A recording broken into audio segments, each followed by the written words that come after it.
આપ સૌને મારા જય શ્રી કૃષ્ણ. શ્રીમદ ભગવદ્ ગીતા અધ્યાય 6 આત્મસંયમ યોગ. 5મા અધ્યાયમાં આપણે જોયું કે અર્જુને કર્મ સંન્યાસ તથા કર્મયોગ એ બંનેમાંથી કયું સાધન ચોક્કસ કલ્યાણકારી છે તે જણાવવા ભગવાનને પ્રાર્થના કરી. ત્યારે ભગવાને બંને સાધનોને કલ્યાણકારી ગણાવ્યા અને ફળમાં બંનેની સમાનતા હોવા છતાં સાધનમાં સુગમતા હોવાથી કર્મ સંન્યાસ કરતાં કર્મયોગની શ્રેષ્ઠતા સિદ્ધ કરી અને પછી એ બંને સાધનોનું સ્વરૂપ અને વિધિ તેમજ ફળ સમજાવ્યા. તેના પછી તેમણે અતિ ઉપયોગી અને મુખ્ય ઉપાય સમજીને સંક્ષેપ્તમાં ધ્યાન યોગનું પણ વર્ણન કર્યું. પરંતુ એ બંનેમાંથી કયું સાધન કરવું તે વાત સ્પષ્ટ રીતે અર્જુનને નહીં સમજાતા તેમજ ધ્યાન યોગનું વિસ્તૃત વર્ણન કરવા માટે શ્રી કૃષ્ણ 6 અધ્યાયનો આરંભ કરે છે. શ્રી ભગવાન બોલ્યા, કર્મફળનો આશ્રય લીધા વિના જે મનુષ્ય શાસ્ત્રમાં કહેલા કર્તવ્ય કર્મો કરે છે તે સંન્યાસી અને યોગી છે. જ્યારે અગ્નિરહિત એટલે કે કર્મ માત્રનો ત્યાગ કરનારો કે નિષ્ક્રિય થઈને બેસી રહેનારો સંન્યાસી કે યોગી નથી. હે અર્જુન, જેને સંન્યાસ કહે છે તેને તું યોગ જાણ, કેમ કે જેણે સંકલ્પો છોડ્યા ન હોય એવો કોઈ યોગી થઈ શકતો નથી. યોગમાં પ્રવેશ કરવા ઈચ્છતા સંયમી માટે કર્મ કરવું એ સાધન છે. જ્યારે જેણે યોગ સાધ્યો છે તેને માટે તો શમ સાધનરૂપ છે.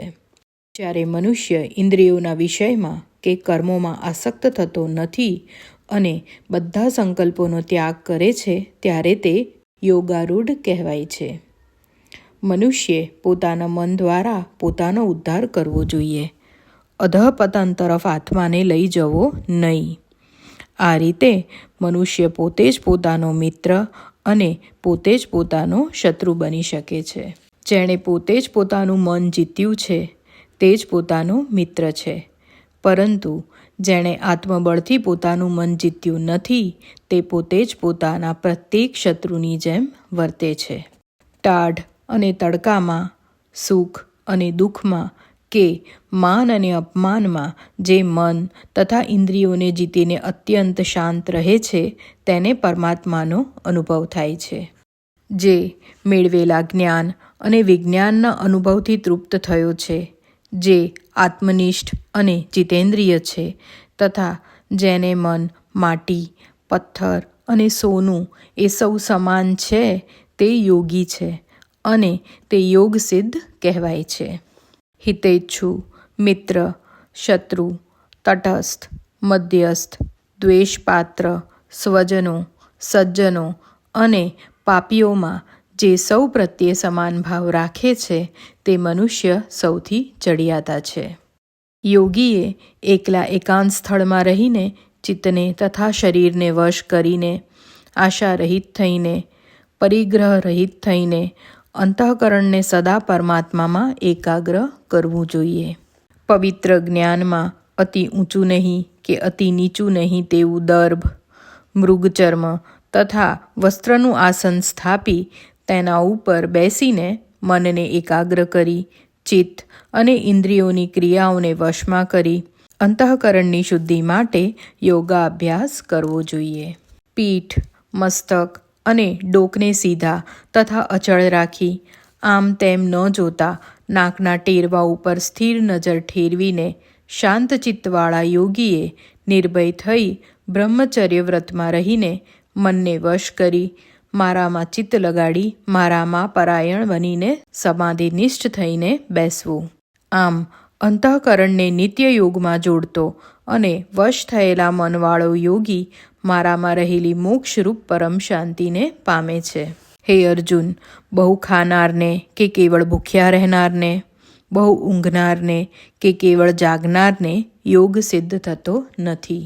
પણ યોગ્ય આહાર વિહારવાળાને, કર્મોમાં યોગ્ય ચેષ્ટાવાળાને તથા યોગ્ય ઊંઘનાર અને જાગનારની યોગ સાધના સઘળા દુઃખોનો નાશ કરે છે.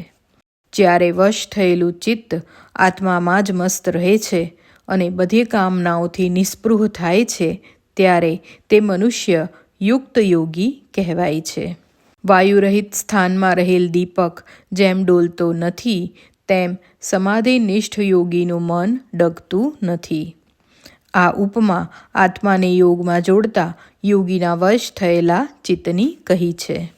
સમાધિની હાલતમાં યોગના અભ્યાસથી અંકુશમાં આવેલું ચિત્ત શાંત થાય છે. મનુષ્ય શુદ્ધ અંતઃકરણથી આત્માનો સાક્ષાત્કાર કરીને આત્મામાં જ સંતોષ પામે છે. વળી અતિન્દ્રિય અને બુદ્ધિગ્રાહ્ય જે અનંત સુખ છે તેને અનુભવે છે.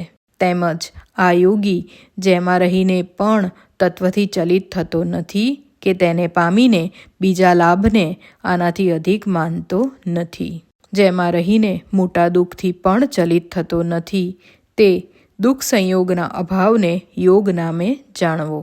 તે યોગનો નહીં કંટાળેલા ચિત્તથી નિશ્ચયપૂર્વક અભ્યાસ કરવો. સંકલ્પોથી ઉત્પન્ન થયેલી બધી કામનાઓ સંપૂર્ણપણે ત્યજીને મન વડે ઇન્દ્રિયોના સમૂહને સર્વ બાજુએથી ધીરજથી વશ કરેલી બુદ્ધિ વડે ધીમે ધીમે વિષયોથી અટકવું. મનને આત્મામાં જ સારી રીતે સ્થિર કરી અને બીજું કાંઈ પણ ચિંતન કરવું નહીં. ચંચળ અને અસ્થિર મન જે કારણથી બહાર નીકળી જાય તે કારણથી તેને રોકી રાખી અને આત્મામાં જ વશ કરવું. કેમ કે અતિ શાંત મનવાળા, શાંત રજોગુણવાળા, પાપરહિત અને બ્રહ્મરૂપ થયેલા આ યોગીને ઉત્તમ સુખ પ્રાપ્ત થાય છે.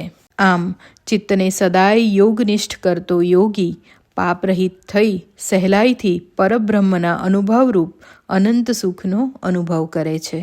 યોગયુક્ત અંતઃકરણવાળો તથા બધે સમદ્રષ્ટિવાળો બધા પ્રાણીઓમાં પોતાને અને પોતાનામાં બધા પ્રાણીઓને રહેલા જુએ છે. જે મનુષ્ય મને બધે જુએ છે અને મારામાં જ બધું જુએ છે તેને માટે હું કદી અદૃશ્ય નથી કે તે મને કદી અદૃશ્ય નથી રહેતો. એકપણાનો આશ્રય કરીને જે યોગી સર્વ પ્રાણીઓમાં રહેલા મને ભજે છે તે સર્વ પ્રકારે વર્તે છતાં મારામાં જ વર્તે છે. હે અર્જુન, જે મનુષ્ય સર્વમાં પોતાની પેઠે સુખ અને દુઃખને સમાન જુએ છે તે મારે મન પરમ યોગી છે. અર્જુન બોલ્યો, હે મધુસૂદન, તમે મને જે આ સમદર્શન રૂપ યોગ કહ્યો તે હું મારા મનની ચંચળતાને લીધે સ્થિર જોતો નથી. કેમ કે હે કૃષ્ણ, મન ચંચળ, વિહવળ કરનાર, બળવાન અને દ્રઢ છે. આથી મનનો નિગ્રહ વાયુની પેઠે હું અતિ મુશ્કેલ માનું છું. શ્રી ભગવાન બોલ્યા, હે મહાબહો, ખરેખર ચંચળ મનને વશ કરવું એ કઠણ છે. તો પણ હે કૌંતેય, અભ્યાસ અને વૈરાગ્ય વડે તેને વશ કરી શકાય છે. જેણે મન વશ કર્યું નથી તેને માટે યોગ દુર્લભ છે. પણ વશ કરેલા મનવાળો અને યત્ન કરતો મનુષ્ય ઉપાયથી તેને પ્રાપ્ત કરી શકે છે તેવું મારું માનવું છે. અર્જુન બોલ્યો, હે કૃષ્ણ, જે યોગમાં શ્રદ્ધાવાળો છે પરંતુ પૂરો સંયમી ન હોવાથી તેનું મન યોગથી ચલિત થયું હોય તો એ યોગની સિદ્ધિને પ્રાપ્ત ન કરતા કઈ ગતિને પામે છે? હે મહાબહો, તે યોગથી અને સિદ્ધિથી ઉભયભ્રષ્ટ થયેલો સાધક બ્રહ્મ માર્ગમાં મૂઢ થઈને છિન્ન ભિન્ન થયેલા વાદળની પેઠે નાશતો નથી પામતો ને? હે કૃષ્ણ, મારા આ સંશયને સંપૂર્ણપણે આપ દૂર કરી શકો છો. આપના વિના બીજો કોઈ પણ આ સંશયને છેદનાર મળે તેમ નથી. શ્રી કૃષ્ણ બોલ્યા, હે પાર્થ, શુભ કર્મ કરનાર કોઈ મનુષ્યનો આ લોકમાં કે પરલોકમાં વિનાશ નથી જ. કેમ કે હે તાત, શુભ કર્મ કરનારો કોઈ દુર્ગતિ પામતો નથી. તે યોગભ્રષ્ટ થયેલ મનુષ્ય પુણ્યકર્મ કરનારાઓના લોકને પામીને ઘણા વર્ષો ત્યાં રહી અને પછી પવિત્ર જનોના કુટુંબમાં, શ્રીમંતોના ઘરમાં કે બુદ્ધિમાન યોગીઓના કુળમાં જન્મે છે. ખરેખર જગતમાં આવો જન્મ અતિ દુર્લભ છે. હે કુરુનંદન, ત્યાં જન્મ લેવાથી તેણે પૂર્વજન્મમાં કરેલી સાધનાના સંસ્કાર તેનામાં અમૂર્ત થાય છે. જ્યાંથી સાધના અધૂરી રહી હતી ત્યાંથી આગળ વધી અને તે પૂર્ણ સિદ્ધિ માટે ફરી પ્રયત્ન શરૂ કરે છે. તે પૂર્વના અભ્યાસને લીધે જરૂર યોગ પ્રત્યે ખેંચાય છે. આવા યોગનો જિજ્ઞાસુ વૈદિક કર્મકાંડથી પર હોય છે. કાળજીથી યત્નપૂર્વક સાધના કરતો યોગી બધા પાપોથી મુક્ત થઈ અને અનેક જન્મોની સાધનાને અંતે પરમ ગતિને પામે છે. આ યોગી તપસ્વીઓ કરતાં ચડિયાતો, જ્ઞાનીઓથી પણ ચડિયાતો અને અગ્નિહોત્રાદિ કર્મ કરનારાઓથી પણ ચડિયાતો મનાયો છે.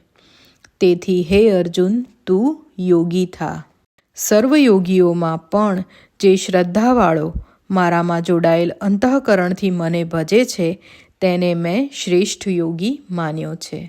આ સાથે શ્રીમદ્ ભગવદ્ ગીતાનો 6ઠ્ઠો અધ્યાય આત્મસંયમ યોગ સમાપ્ત થાય છે.